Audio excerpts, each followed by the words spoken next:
Benedicite, tengan mucha paz, muy felices Pascuas de Resurrección. Soy el Padre Julio desde el Eremitorio Emaús de la comunidad monástica Esicasta, la provincia anglicana de Cristo el Buen Pastor. Luego del receso de Cuaresma, retomamos los comentarios a la Filocalía. Estamos trabajando, comentando, tratando de aplicar en este siglo XXI los escritos de Antonio el Grande, en realidad del pseudo Antonio, porque este documento de la Filocalía es ya avanzada la Edad Media, ¿verdad? Y retomamos entonces en la sentencia número 100, que dice así: lo que es bueno para el hombre lo recibe de Dios en cuanto bueno.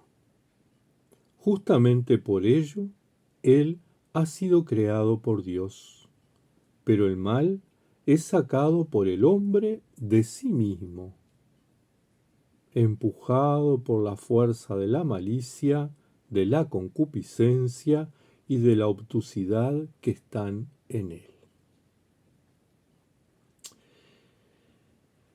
Dios es el origen y la fuente de todo bien. Dios es el bien absoluto, el bien puro, el bien supremo. Por eso Jesús nos enseña que el único bueno es Dios, cuando nos lo recuerda en Mateo capítulo 19, versículo 17. Todo lo bueno que hay en nosotros proviene de Dios. Dios es su fuente, su origen. Porque nosotros somos imagen y semejanza de Dios, dice el libro de Génesis en el capítulo 1, versículo 26. Sin embargo, el mal existe. Es una realidad innegable y un misterio, ya que Dios, siendo el origen y la fuente de todo bien, todo lo crea. Por lo tanto, Génesis dice y confirma: vio Dios que era bueno, creó esto, vio Dios que era bueno, creó aquello, vio Dios que era bueno, creó a la humanidad y vio Dios que era muy bueno. Entonces, si Dios hizo todo bien y todo es bueno, todo se manifiesta bien en el acto creacional, ¿por qué existe el mal? El autor de Génesis trata de explicarnos por medio del relato de la caída en Génesis 3. Otros autores sagrados han buscado complementar la explicación de Génesis 3. El libro de Job, por ejemplo, se lo atribuye al tentador, una suerte de personaje que pone a prueba a los seres humanos. El libro del Apocalipsis lo personifica en el llamado diablo, Satanás o Belcebú, basándose en algunos relatos de los evangelios.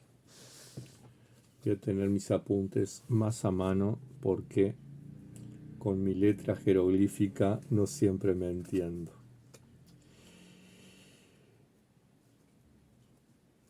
Hoy sabemos, por los estudios y por la ciencia, que los endemoniados eran personas que padecían enfermedades físicas, por ejemplo la epilepsia, ¿verdad?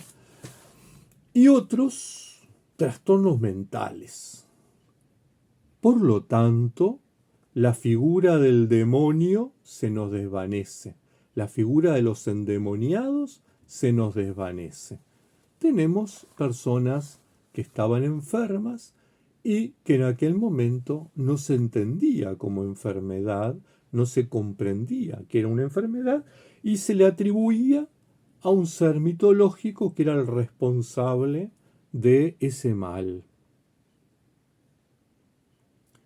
Con esto no estamos negando la existencia del mal, todo lo contrario.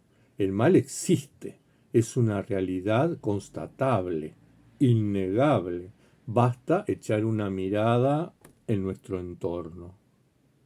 Injusticia, explotación del hombre hacia el hombre, explotación del hombre hacia la naturaleza, contaminación del medio ambiente, deforestación, exterminio de animales, guerras, exterminio de pueblos.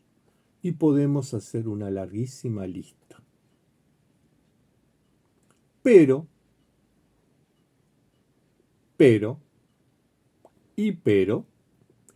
atribuir nuestras acciones malas a un personaje mitológico en pleno siglo XXI es una aberración.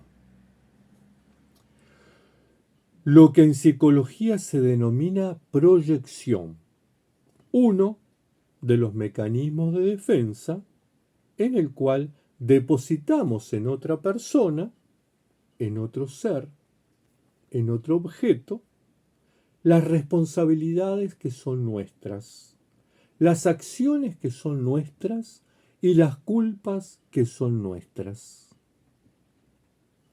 Y esto no solo lo dijo Freud en el siglo XIX, también lo dijo el pseudo Antonio en el siglo XII-XIII cuando afirma: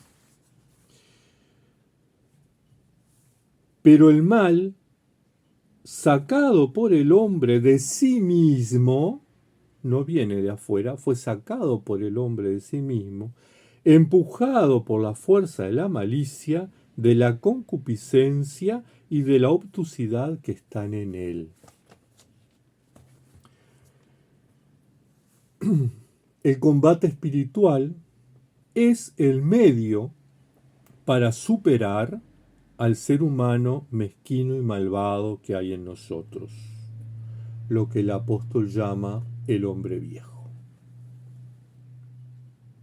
El combate espiritual es el medio para liberarnos de la concupiscencia, los deseos de aquello que nos aleja de Dios y que nos somete al mundo, ¿verdad?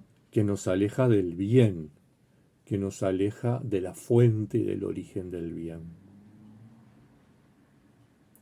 El combate espiritual es el medio para parir al hombre nuevo, para transfigurarnos, para identificarnos con Cristo, para emprender esa metamorfosis en la cual dejamos de ser gusanos que nos arrastramos para ser hermosísimas mariposas que volamos.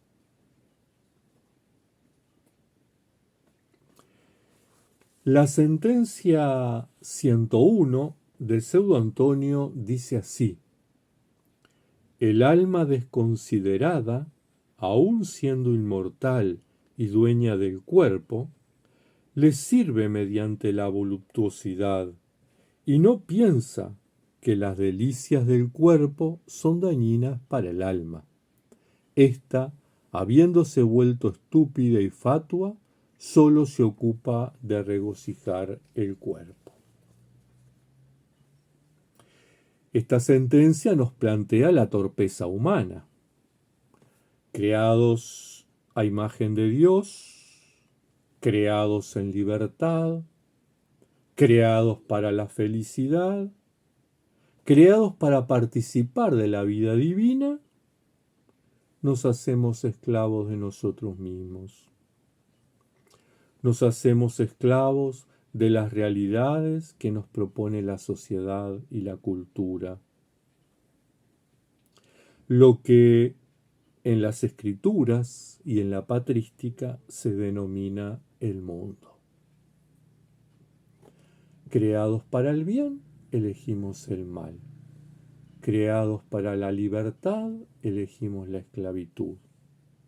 creados para Dios, elegimos el mundo. Esto es muy importante. Aquí tenemos que hacer un discernimiento, ¿verdad? Entonces, la primera sentencia, el combate espiritual; la segunda sentencia, el discernimiento. Tenemos que discernir para poder tomar decisiones, para poder actuar. La sentencia 102 dice: Dios es bueno, el hombre es pérfido. Nada hay de malo en el cielo, ni nada hay de bueno en la tierra. Pero el hombre razonable elige lo mejor, conoce a Dios,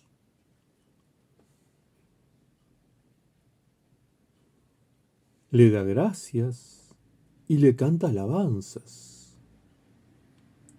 Se horroriza de su cuerpo antes que de la muerte, y no permite que las sensaciones malvadas consuman su obra arruinándolo. Pseudo Antonio parte de dos afirmaciones categóricas, rotundas. Dios es bueno, el hombre es pérfido. Contrapone divinidad a humanidad. Contrapone cielo a tierra. Contrapone bien a mal. Ciertamente tiene una visión algo pesimista, algo negativa sobre la creación, sobre la tierra, ¿verdad? Nada hay de bueno, afirma, en la tierra. Bueno, cuando nosotros estamos en la fase pesimista, nos parece que estamos de acuerdo con el Pseudo Antonio. Pero no hay que ser del todo pesimista ni del todo optimista, hay que ser realistas. Eso es difícil, por eso uno tiene que discernir, ¿verdad? Tiene que ver las cosas y analizarlas, ver su origen, ver su causa, ver sus consecuencias. Si echamos un vistazo alrededor nuestro, un vistazo detenido, observante, vamos a ver que no todo es malo. No todo está perdido en esta tierra.